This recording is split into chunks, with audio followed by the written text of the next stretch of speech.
নাম কি? ও, আমাদের বাংলার মুখ্যমন্ত্রী মমতা আপা, মমতা খালা, মমতা ব্যানার্জি। এই যে 26,000 চাকরি গেল, কেন গেল? বাংলার বুকে মুড়ি আর মিছরি এক করে দিয়েছিল। উনি সুপ্রিম কোর্টে গেছিলেন। সুপ্রিম কোর্টে গিয়ে উনি কপিল সিব্বল, মনু সিংভির মতো বড় বড় উকিলকে দাঁড় করেছিলেন। কার ভাবে টাকা পেয়েছিলেন?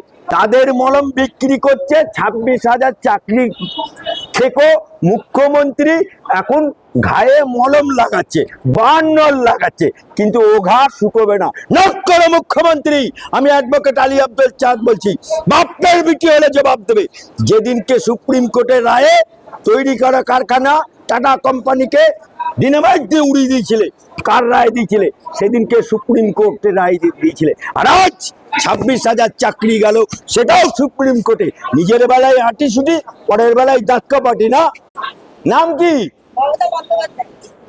ও, আমাদের বাংলার মুখ্যমন্ত্রী মমতা আপা, মমতা খালা, মমতা ব্যানার্জি। এই যে 26,000 চাকরি গেল, কেন গেল? বাংলার বুকে মুড়ি আর মিছরি এক করে দিয়েছিল। উনি সুপ্রিম কোর্টে গেছিলেন। সুপ্রিম কোর্টে গিয়ে উনি কপিল সিব্বল, মনু সিংভির মতো বড় বড় উকিলকে দাঁড় করেছিলেন। কার ভাবে টাকা পেয়েছিলেন? তাদের মলম বিক্রি করছে। 26,000 চাকরি থেকেও মুখ্যমন্ত্রী এখন ঘায়ে মলম লাগাচ্ছে, বার্নল লাগাচ্ছে, কিন্তু ও ঘা শুকোবে না। নক করো মুখ্যমন্ত্রী। আমি অ্যাডভোকেট আলী আব্দুল চাঁদ বলছি, বাপের বিটি হলে জবাব দেবে। যেদিনকে সুপ্রিম কোর্টের রায়ে তৈরি করা কারখানা টাটা কোম্পানিকে ডিনামাইট দিয়ে উড়িয়ে দিয়েছিলে, কার রায় দিয়েছিলে?